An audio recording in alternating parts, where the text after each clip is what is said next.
Oi, gente, meu nome é Helena, sou professora de Biologia daqui do Cursinho Popular Paulo Freire, e hoje continuando com nossos estudos da Biologia, dessa vez entrando no processo de divisão celular, que normalmente é um assunto que os alunos odeiam estudar, mas que vocês não precisam ficar se atentando aos nomes, à nomenclatura, né? Vocês precisam procurar entender como as coisas ocorrem, que aí vocês não vão enlouquecer.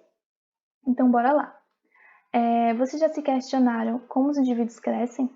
Ou como os tecidos conseguem se reparar após uma lesão, ou mesmo o que é o câncer, como ele ocorre, ou o que explica as alterações cromossômicas numéricas, como por exemplo a síndrome de Down.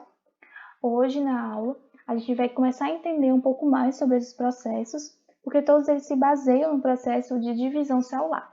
Então bora lá. Toda célula possui um ciclo de vida que a gente chama de ciclo celular, que compreende a origem, crescimento, desenvolvimento e reprodução da célula.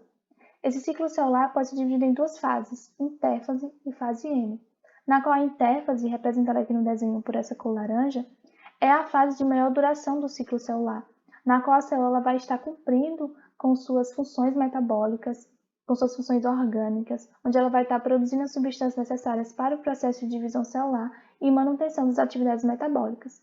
É na interfase que a gente encontra dentro da célula, né, um núcleo bem definido, individualizado, na qual no interior dele nós vamos encontrar cromatina descondensada.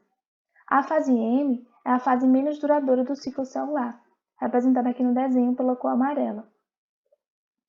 E ela é o processo de divisão celular em si, onde vai ocorrer a divisão do material genético entre as células filhas. É importante destacar para vocês que algumas células, elas após o seu desenvolvimento, após a primeira divisão celular, elas acabam entrando em um processo que a gente chama de quiescência, se tornando células quiescentes, que são células que atingiram um alto grau de diferenciação celular, de especialização e raramente vão voltar a se dividir, como por exemplo a fibra muscular esquelética, os nossos neurônios, as células do músculo cardíaco, etc. Bom, a interfase ainda pode ser dividida em 3 períodos, que é o período G1, período S e período G2. Nas células quiescentes existe o período G0, que é um período fora do ciclo celular. Então, bora lá entender cada período. No período G1, a célula ela vai estar em intensa síntese proteica para poder aumentar de tamanho para o processo de divisão celular. E por que ela precisa aumentar de tamanho? Porque se ela não aumentar de tamanho, quando ela se dividir, ela vai gerar células filhas menores. E aí, quando essas células filhas menores forem se dividir, vão gerar células menores ainda, e assim por diante. E aí, para que isso não ocorra, é preciso que sempre antes da divisão celular, a célula aumente de tamanho. E ela vai aumentar produzindo proteínas, aumentando seu tamanho dos seus organelas da célula. Nas células quiescentes, o período G1 se torna um período predominante, e aí elas ficam fora do ciclo celular, chamado como período G0. No período G1, a célula ainda tem uma importante decisão celular, que é de continuar proliferando ou de retirar-se do ciclo. E ela só vai continuar se proliferando se os nutrientes do meio forem suficientes para o processo de divisão celular e se não houver nenhum dano no material genético. Se estiver tudo bem, então ela passa para o próximo período, que é o período S. No período S vai ocorrer a síntese de DNA, que é a duplicação de DNA, exatamente para conservar a informação genética durante o processo de divisão celular.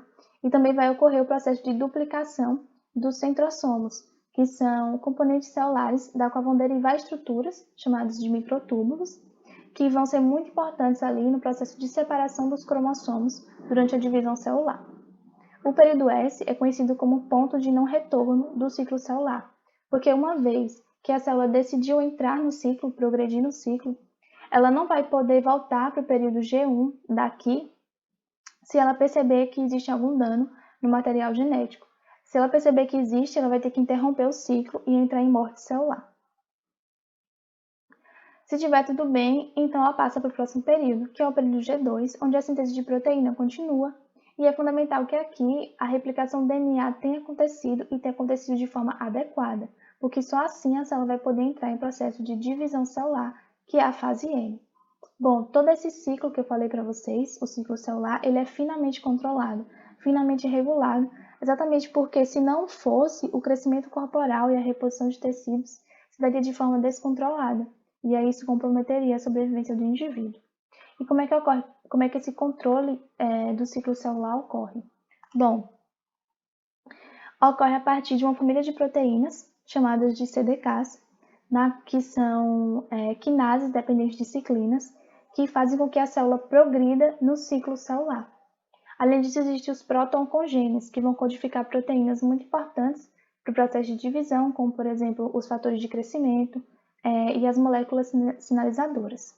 Existem ainda os pontos de checagem, que são checkpoints, na qual a célula vai checar se há algum dano no DNA, se existe nutriente suficiente no meio para poder progredir no ciclo. Esses pontos de checagem são entre o período G1 e o período S, onde a célula ela vai verificar se há danos no DNA. Se não houver, então ela passa para o próximo período. E também existe outro ponto de checagem, que é o período G2 para a fase M, onde novamente a célula vai verificar se houve algum dano no DNA e se ele foi replicado corretamente lá no período S.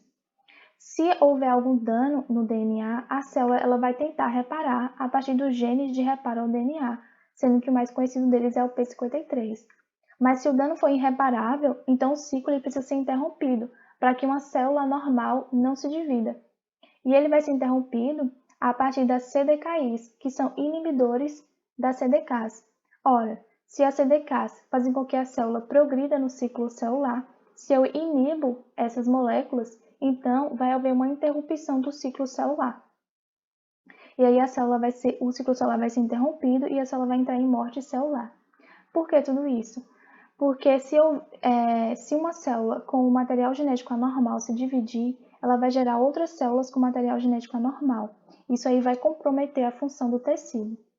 Além disso, se houver alguma falha nesses pontos de checagem e mesmo assim uma célula com material genético danificado chegar a se dividir, a gente pode ter a formação de neoplasias, que são os tumores, na qual uma célula normal vai começar a se dividir descontroladamente. E a fase M, que é o processo de divisão celular. Bora compreendê-la mais um pouco. Bom, a divisão celular ela pode estar de duas formas, tanto por mitose como por meiose. Na mitose, uma célula diploide dará origem a outras duas células também diploides e idênticas entre si. Já na meiose, uma célula passará por sucessivas divisões, gerando células haploides, que são diferentes entre si, tanto em quantidade como em composição do material genético. Bora começar o nosso estudo por mitose. Bom, na mitose, uma célula mãe gera duas células filhas, cada uma com uma cópia idêntica do DNA da mãe, cada uma sendo um clone da mãe. E essa é a principal característica da mitose, que é a manutenção da quantidade de DNA, a mesma ploidia. Uma célula 2N vai gerar duas células também 2N, duas células também diploides e idênticas entre si. Então, aqui a gente tem uma célula 2N gerando duas células 2N, clones. Em organismos multicelulares, a mitose ela vai possibilitar o crescimento corporal, o desenvolvimento do organismo. Então, por exemplo, todas as nossas células elas se originaram de uma única célula, que foi o zigoto, que sofreu sucessivas mitoses, gerando novos tecidos e gerando desenvolvimento do indivíduo.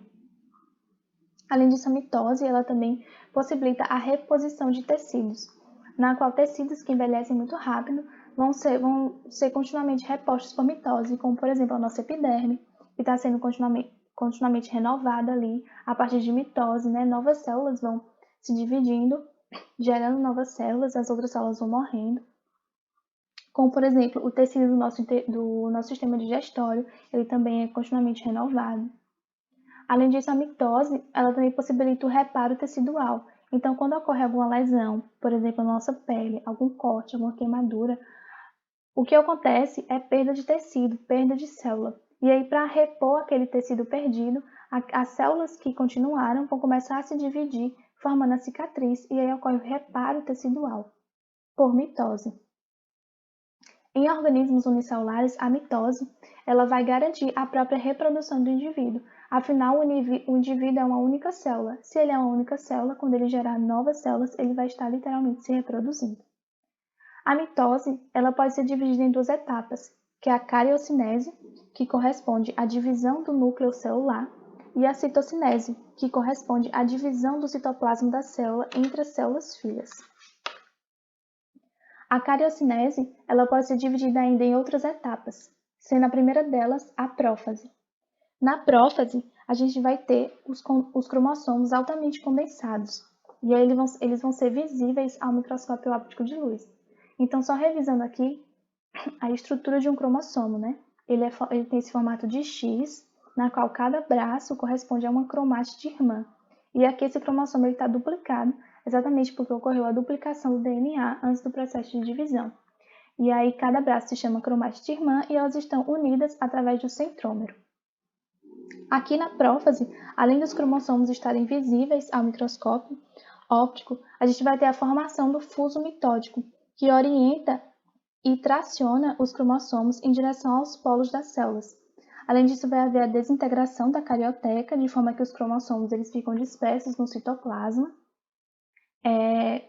Vai haver a migração dos centrossomos para os polos das células e também a formação dos cinetocoros, representados a partir dessas estruturas aqui azuis, que são estruturas proteicas com papel no deslocamento dos cromossomos. Ele vai ter um papel muito importante ali, deslocamento dos cromossomos. Além disso, na prófase, a síntese de proteínas ela vai ser interrompida. A próxima fase é a metáfase. Na metáfase, os cromossomos eles vão se alinhar no meio da célula, na região intermediária da célula, que a gente chama de equador, formando a placa metafásica. É aqui na metáfase que a gente vai encontrar o alto grau de condensação dos cromossomos.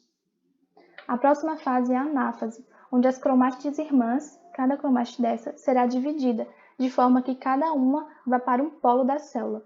E essa separação ocorre da seguinte forma: os centrossomos eles vão derivar estruturas chamadas de microtúbulos, que vão se acoplar aos cinetocoros, puxando, tracionando cada uma das cromátides irmãs para um lado da célula.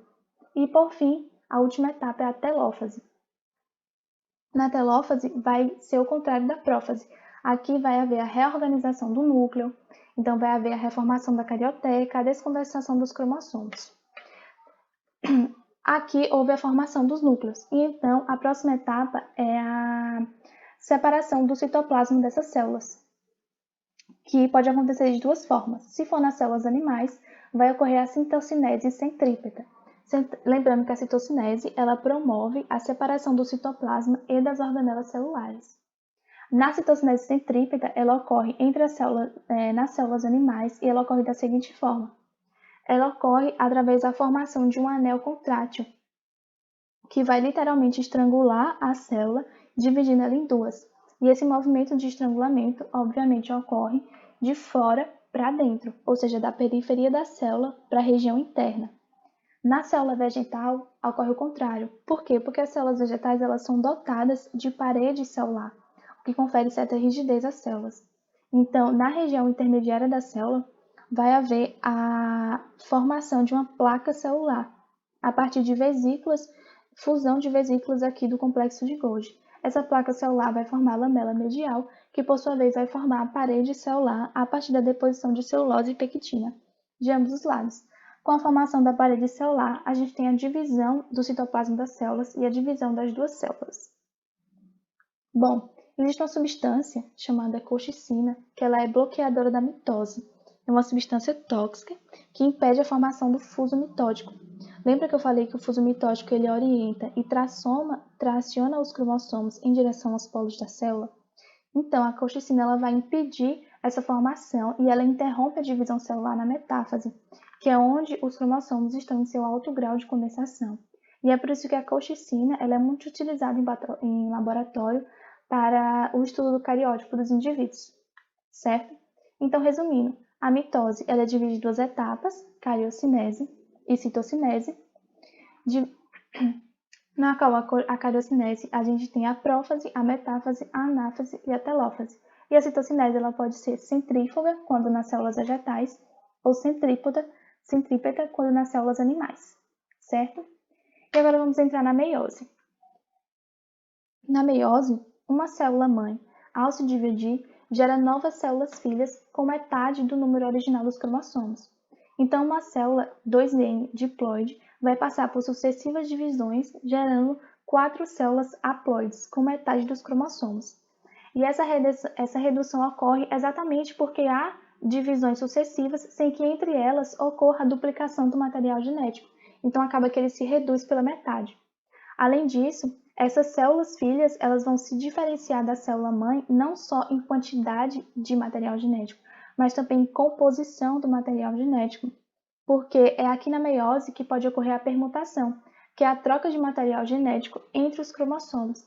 E aí essa permutação ela vai ajudar na variabilidade genética e vai fazer com que as células geradas sejam células diferentes em quantidade e em conteúdo.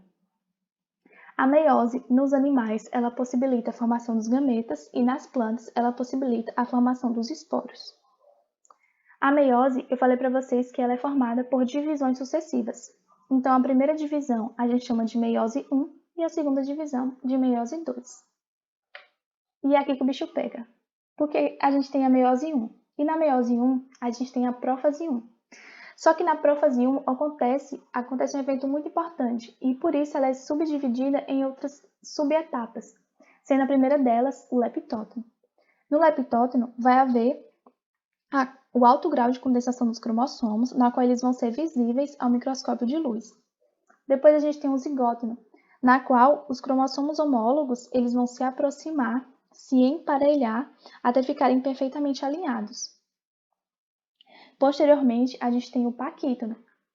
No paquítono, nessa subetapa, vai ocorrer a permutação, que é a troca de material genético entre cromossomos homólogos, na qual eles vão trocar pedaços de gene e vai haver a permutação, aumentando a variabilidade genética das células. E os cromossomos que passam por esse processo de permutação são chamados de cromossomos recombinantes. Esse processo de permutação também é chamado de crossing over. Feito isso, a célula passa para a próxima fase, que é o diplóteno, onde esses cromossomos homólogos eles vão começar a se separar, mas eles vão permanecer ligados onde ocorreu o processo de crossing over, onde ocorreu a permutação. E aí essa região, essa união onde ocorreu a permutação, a gente vai chamar de quiasmas. A próxima fase é a diocinese, onde vai ocorrer o deslizamento desses quiasmas, e aí os cromossomos homólogos vão começar a se separar mais um pouco, vai ocorrer a desintegração da carioteca, a mesma coisa que ocorreu na outra prófase, desintegração da carioteca, migração do centrossomo para os polos e formação do fuso mitótico. Depois da prófase 1, a gente tem a metáfase 1. Na metáfase 1 da meiose 1, vai ocorrer o alinhamento dos cromossomos na região intermediária da célula. E aqui se atentem para a diferença da mitose, da metáfase da mitose. Por quê? Porque aqui na metáfase 1 da meiose, esse alinhamento ocorre aos pares de cromossomos homólogos, diferente lá da metáfase da mitose. Depois disso, ocorre a anáfase 1. Na anáfase 1 vai ocorrer a separação dos cromossomos homólogos. Novamente, existe outra diferença aqui em relação à anáfase da mitose. Porque aqui a separação é a separação dos cromossomos inteiros, cada um indo para o lado oposto da célula, diferente da anáfase da mitose, onde a gente tem a separação das cromastes irmãs. Depois da anáfase 1, vem a telófase 1, e aqui a gente vai ter a formação de duas células haploides, que são diferentes em quantidade de material genético e diferentes em conteúdo de material genético. Então, essas duas células, elas são diferentes. Depois da meiose 1, vai vir a meiose 2. E aí na meiose 2, tudo que aconteceu na mitose se repete. A meiose 2 ela segue os mesmos passos da mitose. É como se fosse uma mitose dentro da meiose. Então aquelas duas células filhas que foram formadas lá na meiose 1, elas vão passar pelo processo de metáfase 2, onde vai haver alinhamento dos cromossomos, anáfase 2, onde vai haver a separação das cromastes irmãs, e aí a geração de duas células filhas. No total, nós temos 4, porque foram geradas 2 lá na meiose 1. 4 células haploides, que são diferentes entre si, tanto em conteúdo como em quantidade de material genético. Então, resumindo, na meiose 1, a gente tem todas aquelas etapas da prófase, né? a gente tem o leptóteno, o zigóteno, o paquíteno, que é o mais importante, onde vai ocorrer a permutação, o diplóteno, a diocinese, aí vai ter metáfase 1, anáfase 1, telófase 1, formação de duas células filhas haploides. Essas duas células filhas, novamente, vão passar por um processo de divisão celular, que é a meiose 2, que segue os mesmos passos da mitose. Aí a gente vai ter metáfase 2, anáfase 2, telófase 2, certo? E aí, resumindo, aqui nessa imagem, a gente tem na meiose uma célula diploide, passando por uma primeira divisão, gerando duas células haploides. Essa primeira divisão a gente chama de meiose 1, e também é conhecida como meiose reducional, porque reduz a metade o número de cromossomos da célula-mãe. E aí, nessa meiose 1, a gente tem todas aquelas etapas, lembrando que na prófase 1 tem ainda mais ciclos subetapas, sendo que a mais importante é o paquíteno, onde vai ocorrer o processo de crossing over. Depois, essas duas células que foram formadas na meiose 1 vão passar pela meiose 2, que segue os mesmos passos da mitose. Então, aqui vocês veem que uma célula M está gerando duas células M, uma célula está gerando duas células iguais, com a mesma quantidade de DNA aqui. Então, aqui a gente chama de meiose 2, que também é conhecida como meiose equacional, que tem prófase 2, metáfase 2, anáfase 2 e telófase 2. Uma célula diploide gerando 4 células haploides diferentes entre si em quantidade e conteúdo de material genético, certo? Então, por exemplo, por que os nossos gametas precisam passar pelo processo de meiose para serem formados e não pelo processo de mitose? Então, vocês bem sabem que a espécie humana, no núcleo de todas as suas células, possui 46 cromossomos. Então, o cariótipo do ser humano é 46 cromossomos. Então, na formação dos gametas, que são as nossas células reprodutoras, no caso dos meninos, os espermatozoides, e no caso das meninas, os ovócitos, essas duas células reprodutoras elas vão se unir formando o zigoto. E a partir do zigoto é que vai ser gerado um novo indivíduo. Então, imagine. A gente tem aqui uma célula com 46 cromossomos, que vai passar pelo processo de meiose, gerando células haploides com 23 cromossomos. Então, a gente tem a formação do espermatozoide com 23 cromossomos. E aí, a formação dos ovócitos, novamente uma meiose. Lá, uma célula com 46 cromossomos, que vai passar por sucessivas divisões e vai gerar células haploides com 23 cromossomos. Essas duas células elas vão se unir num processo de fecundação para a formação do zigoto, gerando um novo indivíduo com 46 cromossomos. Lembra que eu falei que a partir do zigoto ele vai sofrer sucessivas divisões, gerando um novo indivíduo, e todas essas células precisam ter 46 cromossomos, certo? Agora imagine se fosse mitose. O que a gente ia ter? A gente ia ter lá na mitose um indivíduo diploide, uma célula diploide com 46 cromossomos, gerando novas células filhas com 46 cromossomos também. Por exemplo, o espermatozoide de 46. Aí, se o ovócito também for formado por mitose, mais 46. E aí, quando essas duas células se unirem na fecundação para a formação do zigoto, a gente vai ter um zigoto com 92 cromossomos. Gente, isso é incompatível com a vida. Não tem como existir um indivíduo com 92 cromossomos, né? O cariótipo do ser humano é 46 cromossomos. Então, isso aqui não existe. É por isso que o processo de formação dos gametas precisa ser a meiose, para que ocorra durante a fecundação, para que se chegue a um número normal de cromossomos do ser humano, que é 46, certo? E aí a gente tem a variação no tempo de proliferação das células.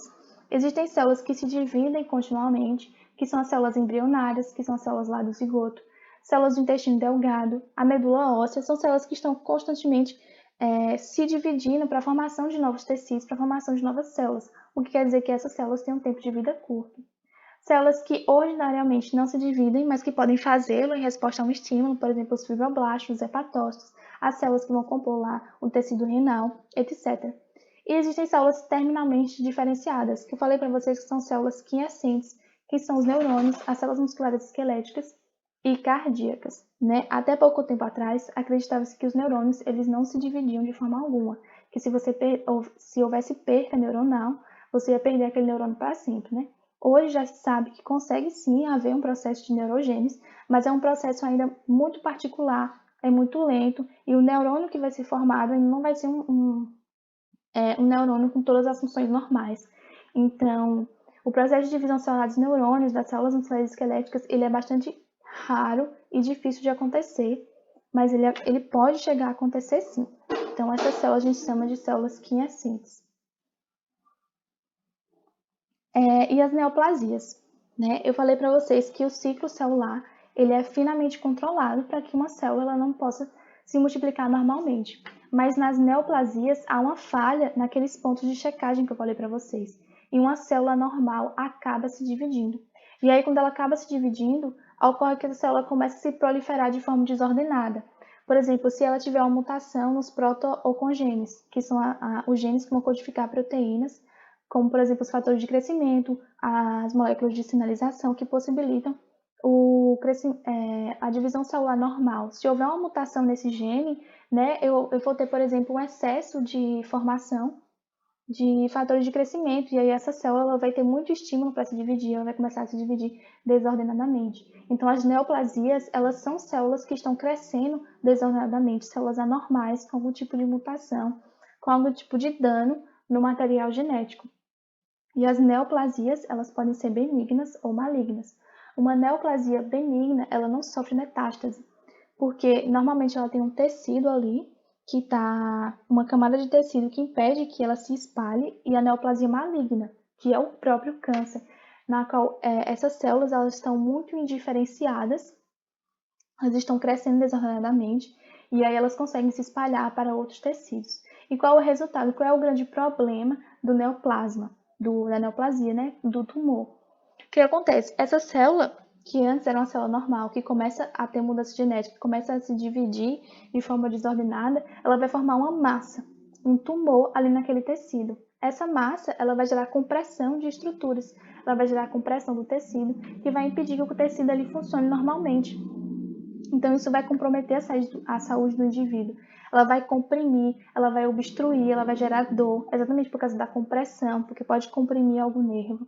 Além disso, se for uma neoplasia maligna, um câncer, né, e sofrer metástase, ele pode invadir estruturas vitais, como o coração, como o cérebro e como os pulmões. E existem agentes carcinogênicos, que são agentes capazes de gerar mudanças no material genético, fazendo com que a célula tenha uma multiplicação desordenada, como, por exemplo, a fumaça de cigarro é um agente carcinogênico, inseticidas, fungicidas, alimentos defumados, radiação, etc. E as alterações no número de cromossomos, né?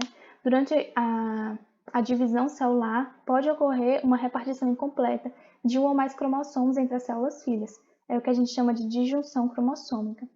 Então, se essa repartição incompleta ocorrer na meiose, na formação dos gametas, a gente vai ter a formação de gametas com número anormal de cromossomos. E aí, quando houver a fecundação, a formação do zigoto, a gente vai ter a formação de um indivíduo com um número anormal de cromossomos, como, por exemplo, a síndrome de Down, na qual os indivíduos com síndrome de Down possuem 3 cópias no cromossomo 21, porque provavelmente durante a formação dos gametas, durante a formação das células reprodutoras, houve uma repartição incompleta dos cromossomos e acabou formando ali células com um número a mais de cromossomo. E aí, quando essa célula se uniu, formou um indivíduo com 47 cromossomos, que é um indivíduo com síndrome de Down, e aí tem diversas repercussões na vida, né? Na sobrevivência, na qualidade de vida do indivíduo. E é isso, gente. Chegamos ao final de mais uma aula. Agradecer a quem ficou até aqui. Saibam que esse é um assunto muito importante. Bons estudos para vocês e até a próxima aula.